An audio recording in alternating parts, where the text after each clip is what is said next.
మోహన్ బాబు ఫిర్యాదుపై మంచు మనోజ్ స్పందించారు. తనకు రక్షణగా నిలవాలంటూ చంద్రబాబు రేవంత్ను కోరారు మనోజ్. కొన్నాళ్ల నుంచి ఇంటికి తమ కుటుంబం దూరంగానే ఉంటున్నామంటున్నారు మనోజ్. తన ముందే తన కుటుంబ సభ్యుల్ని తీవ్రంగా తిట్టారంటున్నారు మనోజ్. ఇంటిలోని సీసీ ఫుటేజ్ కెమెరాలు మాయమయ్యా అంటున్నారు. విష్ణు అనుచరులే సీసీ ఫుటేజ్ మొత్తాన్ని మాయం చేశారంటూ మనోజ్ ఆరోపిస్తున్నారు. తాను ఆస్తుల కోసం ఎప్పుడూ ప్రాకులాడలేదంటున్నారు మనోజ్. తాను తన భార్య సొంత కాళ్ళ మీద నిలబడుతున్నామంటున్నారు. విద్యా సంస్థల్లో అక్రమాలు జరుగుతున్నాయని, విద్యా సంస్థలోని బాధితులకు తాను అండగా ఉంటానంటున్నారు మనోజ్. బాధితుల పక్షాన నిలబడ్డందుకే తనపై తప్పుడు ఆరోపణ చేశారంటున్నారు మంచు మనోజ్. తన భార్య తనకు ప్రాణహాని ఉందంటూ, తన భార్య నుంచి తన నుంచి ప్రాణహాని ఉందంటూ తన తండ్రి మోహన్ బాబు చేసిన ఆరోపణలో నిజం లేదంటున్నారు మంచు మనోజ్. తనకు అతని భార్య మౌనిక నుంచి ప్రాణహాని ఉందంటూ మోహన్ బాబు పోలీసులకు ఫిర్యాదు చేసిన నేపథ్యంలో మంచు మనోజ్ ఈ రకంగా స్పందించారు.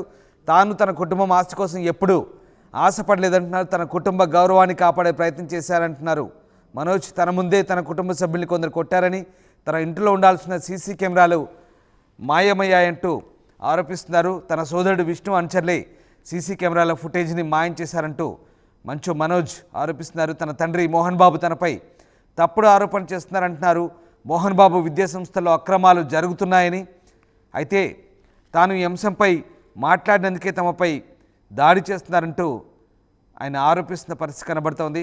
సో బాధితుల పక్షాన ఉన్నందుకే తనపై దాడి చేశారంటూ మంచు మనోజ్ ఆరోపిస్తున్నారు. విష్ణు దుబాయ్కి ఎందుకు వెళ్లారో కూడా అందరికీ తెలుసంటున్నారు. కుటుంబ ఆస్తుల కోసం తాను ఎప్పుడు ఆశపడలేదని, ఈ వివాదంలోకి తన కూతుర్ని కూడా చేర్చడం బాధ కలిగించిందంటున్నారు. కొంతకాలంగా తాను మోహన్ బాబు ఇంటికి దూరంగానే ఉంటున్నట్టుగా ఆయన చెప్తున్నారు. ఈ వ్యవహారాల్లో తనకు ఏపీ ముఖ్యమంత్రి చంద్రబాబు నాయుడు, తెలంగాణ సీఎం రేవంత్ రెడ్డి అండగా ఉండాలంటూ మంచు మనోజ్ కోరుతున్నారు.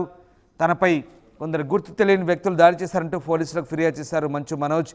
పహాడి షరీఫ్ పోలీస్ స్టేషన్కు సాయంత్రం సోమవారం వెళ్లిన మనోజ్ తనపై దాడి జరిగిందని, జల్పల్లిలోని ఇంట్లోనే తనతో పాటు తన భార్యపై తన తండ్రి మోహన్ బాబు సమక్షంలోనే విద్యానికేతన్ స్కూల్స్ పర్యవేక్షిస్తున్న వినయ్ అనే వ్యక్తి దాడి చేశారంటూ మనోజ్ ఫిర్యాదు చేశారు. మంచు మనోజ్ చంద్రబాబు నాయుడు, అలాగే నారా లోకేష్, పవన్ కళ్యాణ్, హోంమంత్రి అనిత, ముఖ్యమంత్రి తెలంగాణ రేవంత్ రెడ్డికి చేసిన ట్వీట్ మనం చూడొచ్చు. వాళ్ళందరినీ కోట్ చేస్తూ, అలాగే భట్టి మల్లు విక్రమార్కకు చూసిన తెలంగాణ సీఎంఓకు, తెలంగాణ డీజీపీ కూడా వీళ్ళందరినీ కోట్ చేస్తూ ఆయన ఈ ట్వీట్ చేశారు. తనకు రక్షణ కల్పించమంటూ, తనకు న్యాయం జరగాలంటూ వాళ్ళందరినీ కోరుతూ ఆయన చేసిన ట్వీట్ ప్రస్తుతం వైరల్గా మారుతోంది. ఇక మరోవైపు మనోజ్ ఫిర్యాదుపై విచారణ చేపట్టినట్టుగా పోలీసులు చెప్తున్నారు. ఇటు మనోజ్ మౌనిక నుంచి తనకు ప్రాణహాని ఉందంటూ మోహన్ బాబు కూడా పోలీసులకు ఫిర్యాదు చేశారు. తనకు రక్షణ కల్పించాలంటూ కోరుతున్నారు. సో ఇప్పుడు ఈ వ్యవహారం తెలుగు రాష్ట్రాల్లో హాట్ టాపిక్గా మారుతోంది. మోహన్ బాబు కుటుంబ వ్యవహారం, ముఖ్యంగా మోహన్ బాబు కుమారుల మధ్య జరుగుతున్నటువంటి ఈ గొడవ నేపథ్యంలో ఒకసారిగా మంచు ఫ్యామిలీలో తారాస్థాయికి చేరుకున్న ఈ గొడవలు, దీంతో ఒకరిపై ఒకరు పరస్పరం ఫిర్యాదులు చేసుకున్న పరిస్థితి. రాచకొండ సిపికి మోహన్ బాబు లేఖ రాశారు. మనోజ్తో పాటు తన కోడలతో కూడా ప్రాణహాని ఉందంటూ ఆయన రాసిన లేఖ. ఇటు తన తండ్రి చేసిన ఆరోపణలు పూర్తిగా అర్ధరహితం అంటూ మంచు మనోజ్ చేసిన ప్రకటన ఒక రకంగా గందరగోళాన్ని రేపుతున్నాయి. ఒకరిపై ఒకరు ఆరోపణ చేసుకుంటూ ప్రస్తుతం ఈ వ్యవహారానికి సంబంధించి ఒక ఆసక్తిని రేపుతుంది. మా కరెస్పాండెంట్ దేవిక జనయారు. దేవిక, ప్రస్తుతం మంచు కుటుంబంలో నెలకొన్నటువంటి తగాదాలు ప్రస్తుతం హాట్ టాపిక్గా మారుతున్నాయి తెలుగు రాష్ట్రాల్లో. ఒకరిపై ఒకరు పరస్పరం ఫిర్యాదులు చేసుకోవడం, ఒకరిపై ఒకరు పరస్పర ఆరోపణలు చేసుకోవడంతో ఈ వ్యవహారం కాస్త కన్ఫ్యూజన్గా మారుతోంది. అటు ఏపీ ముఖ్యమంత్రి, తెలంగాణ ముఖ్యమంత్రి కూడా మంచు మనోజ్ తనకు సహాయం చేయమంటూ రక్షణ కోరుతూ ఆయన చేసిన ట్వీట్ ఇప్పుడు వైరల్గా మారుతుంది. అసలు ఏం జరుగుతుంది మొత్తం వ్యవహారంలో? రోజుల నుంచి ఏదైతే మోహన్ బాబు అంటే మంచు ఫ్యామిలీలో ఏదైతే వివాదాలు ఉన్నాయో వాటికి సంబంధించి నిన్న ఒక కొలిక్కి వచ్చిందని చెప్పొచ్చు. ఎందుకంటే అసలు ఎవరు దాడి చేశారు?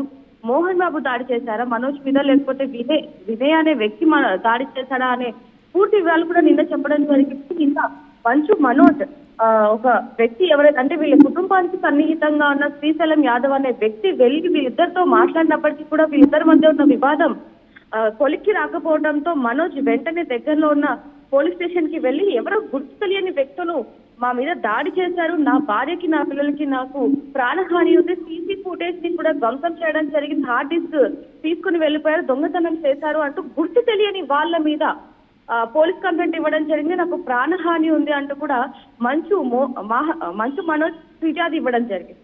కొద్దిసేపటి తర్వాతనే మోహన్ బాబు కూడా తన కొడుకు నుంచి ప్రాణహాని ఉంది అంటూ కూడా తను కూడా రాచకొండ పోలీస్ కమిషనర్ కు లేఖ రాయడం జరిగింది. అంటే ఇద్దరు కూడా ఒకరి మీద ఒకరు ఇలా ఫిర్యాదులు చేసుకోవడం మనకు అసలు ఏంటి కారణం అంటూ కూడా ఇప్పుడు చూసుకుంటే గనక ఏదైతే మోహన్ బాబుకి సంబంధించి ఏదైతే యూనివర్సిటీస్ ఉన్నాయో, అంటే యూనివర్సిటీలో ఆర్థిక అవకతవకలు జరుగుతూ ఉన్నాయి, దానికి సంబంధించి అన్ని విషయాలు నాకు తెలుసు, దాని వల్లనే నన్ను ఈ రోజు ఈ విధంగా చేస్తున్నారు. గత కొన్ని కాలంగా మా ఇంటి కుటుంబ సభ్యులు ఎవరైతే ఉన్నారో వాళ్ళందరూ కూడా నన్ను దూరం పెట్టడం జరిగింది, నాతో సరిగ్గా మాట్లాడట్లేదు.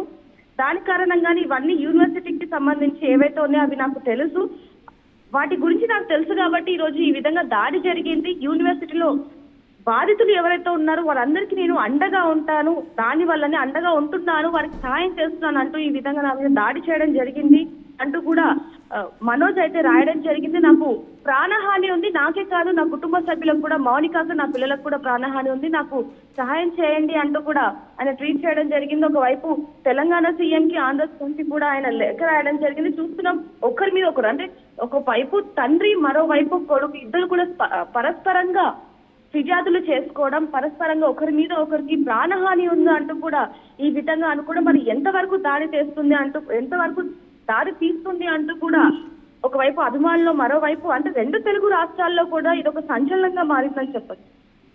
మరి దీనికి సంబంధించి మోహన్ బాబు చేసిన ఫిర్యాదు కూడా కొన్నేళ్లుగా ఉంటున్న నా ఇంటిని మనోజ్ ఆక్రమించుకున్నాడు, నా కుటుంబానికి అతను చాలా ఇబ్బంది పెడుతున్నాడు, నా ఇంటిని రాకొని ఇప్పుడు నన్నే బెదిరిస్తున్నాడు, నాకు ప్రాణహాని ఉంది, నేను ఆస్తుల కోసం ఎప్పుడు కూడా ప్రాకులు ఆడలేదు అంటూ మనోజ్ అంటున్నప్పటికీ కూడా ఇది కేవలం ఇదంతా కూడా మనోజ్ కావాలని చేస్తున్నాడు, నా ఆస్తిని లాక్కుంటున్నాడు, నా కుటుంబాన్ని తిడుతున్నాడు అంటూ కూడా ఒకవైపు మనోజ్ కూడా ఈ విధంగా చేస్తున్నాడు అంటూ తండ్రి ఒకరి మీద ఒకరు ఈ విధంగా అనుకోవడం మరి ఎంతవరకు దారి చేస్తుంది. పోలీసులు కూడా నిన్న ఎవరైతే మనోజ్ కంప్లైంట్ ఇచ్చాడో దాని మీద కూడా పోలీసులు దర్యాప్తు చేపడుతున్నారు. ఒకవైపు నుంచి మరి ఎవరికి ప్రాణహాని ఉంది, అసలు ఆ 10 మంది ఎవరు ఏంటనే విషయాలను కూడా అక్కడ మెన్షన్ చేయకపోయినా ఇప్పుడు అంటే ఈ ఒకరి మీద ఒకరు పరస్పరంగా కంప్లైంట్లు ఇచ్చుకున్నప్పటికీ కూడా ఇప్పుడైతే ఒక కొలిక్కి వచ్చిందని చెప్పాలి. అంటే అసలు ఎవరు దాడి చేశారు, అసలు ఎందుకు జరిగింది, ఆస్తి వివాదమా లేకపోతే యూనివర్సిటీలో ఏదైతే కొన్ని అవకతవకలు ఉన్నాయో దానికి సంబంధించి జరుగుతున్నాయా అంటూ కూడా మంచు మనోజ్ అయితే చెప్పడం జరుగుతుంది. మరి దీని గురించి మరి పోలీసులు ఏ విధంగా ఇన్వెస్టిగేషన్ చేస్తారు ఏంటనే విషయాలు కూడా తెలియాల్సిందేనా అంటారు. Right, yes, thank you Devika, thanks for the update. So మంచు ఫ్యామిలీలో గొడవ తారాస్థాయికి చేరుతోంది, తనపై దాడి చేశారంటూ మనోజ్ పహాడీ షరీఫ్ పోలీస్ స్టేషన్లో ఫిర్యాదు చేశారు. అయితే మనోజ్ ఫిర్యాదు చేసిన కాసేపటికి కొడుకుపై మోహన్ బాబు పోలీసులకు ఫిర్యాదు చేశారు. ఈ మేరకు ఆయన రాచకొండ సిపికి లేఖ రాశారు. మనోజ్తో పాటు కోడలు మౌనిక నుంచి తనకు ముప్పు పొంచి ఉందంటూ రక్షణ కల్పించాలంటూ లేఖలో పేర్కొన్నారు. అయితే తన తండ్రి మోహన్ బాబు ఫిర్యాదుపై మనోజ్ స్పందించారు. తనతో పాటు తన భార్య మౌనికపై అసత్య ఆరోపణ చేస్తున్నారంటూ మండిపడ్డారు. తన తండ్రి లేవనెత్తిన అంశాలు పూర్తిగా తప్పే కాకుండా తన పరువు మర్యాదలను కావాలని తీసే ప్రయత్నంలో భాగమంటున్నారు. తనపై తన భార్యపై ఆరోపణ పూర్తిగా కల్పితమంటున్నారు. ఇక తాను తన భార్య మౌనిక సొంత కాళ్ళపై నిలబడి సంపాదించుకుంటున్నామంటూ మనోజ్ చెప్తున్నారు. తన సోదరుడు కొన్ని కారణాల వల్ల దుబాయ్కి వెళ్లడంతో ఇంట్లో తన తల్లి ఒంటరిగా ఉంటుందని, తన తండ్రి ఆయన స్నేహితుల కోరిక మేరకు తాను కుటుంబానికి చెందిన ఇంట్లో గత ఏడాది కాలంగా ఉంటున్నానంటూ మనోజ్ చెప్తున్నారు. అయితే తప్పుడు ఉద్దేశంతో తాను 4 నెలల క్రితం ఆ ఇంట్లోకి వచ్చానని తన తండ్రి చేసిన ఫిర్యాదులో నిజం లేదంటున్నారు. ఈ వివాదంలోకి తన 7 నెలల కూతుర్ని కూడా లాగడం బాధాకరం అంటున్నారు మనోజ్. ఇది ఎంతో అమానవీయమని, ఇలాంటి విషయాల్లోకి తన పిల్లలను లాగొద్దంటున్నారు. ఇలా వారిని గొడవలోకి లాగడంతోనే ఈ ఆరోపణల వెనుక ఉన్న ఉద్దేశం ఏంటో తెలుస్తుందన్నారు. కుటుంబ గౌరవాన్ని కాపాడేందుకు ప్రతిసారి ప్రయత్నం చేస్తానంటున్నారు. అయితే ఇక మొత్తం వ్యవహారంలో తన సోదరుడు విష్ణు, ఆయన అసోసియేట్ అయినటువంటి వినయ్ మహేశ్వరి మోహన్ బాబు యూనివర్సిటీ విద్యార్థులను, స్థానిక వ్యాపారులను దోపిడీ చేస్తున్నారంటూ మనోజ్ ఆరోపిస్తున్నారు. వారికి మద్దతుగా బహిరంగంగా మాట్లాడేందుకే ఫిర్యాదు చేశారంటూ మనోజ్ చెప్తున్నారు. ఆర్థిక అవకతవకలకు సంబంధించిన ఆధారాలు తన వద్ద ఉన్నాయని, కావాలంటే వాటిని అధికారులకు ఇస్తానంటున్నారు మంచు మనోజ్.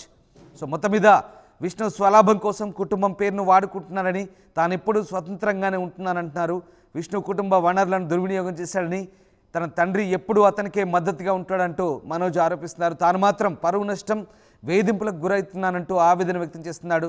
సో మోహన్ బాబు విద్యా సంస్థలో జరిగిన అవకతవకల వల్లే తాను బహిరంగంగా చేసిన విమర్శలతోనే తనపై ఇలాంటి దాడి జరిగిందంటూ మనోజ్ చెప్పడం ఇప్పుడు కలకలం రేపుతోంది. ఇక ఇంట్లో సీసీటీవీ ఫుటేజ్ మాయం కావడంపై కూడా మనోజ్ ఆందోళన వ్యక్తం చేస్తున్నాడు. విష్ణు అనుచరులైన విజయరెడ్డి, కిరణ్ వాటిని ఎందుకు తొలగించారంటూ ప్రశ్నిస్తున్నారు. ఈ ఘటనపై తీవ్రమైన ఆందోళన, ప్రశ్నలు రేకెత్తిస్తుందంటున్నారు. కుటుంబ ఆస్తుల కోసం తాను ఎప్పుడూ ఆశపడలేదంటున్నారు. ఆస్తిపాస్తులపై ఆధారపడకుండా తన పిల్లల్ని పెంచుతున్నందుకు గర్వంగా ఉందంటున్నారు మనోజ్. సో మొత్తం మీద 8 ఏళ్లుగా తండ్రి సోదరుడి సినిమాలకు విశ్రాంతి లేకుండా పనిచేశానని, ఫ్యామిలీ గురించి ఆలోచించి ఒక్క రూపాయి కూడా తీసుకోకుండా పనిచేశానంటున్నారు.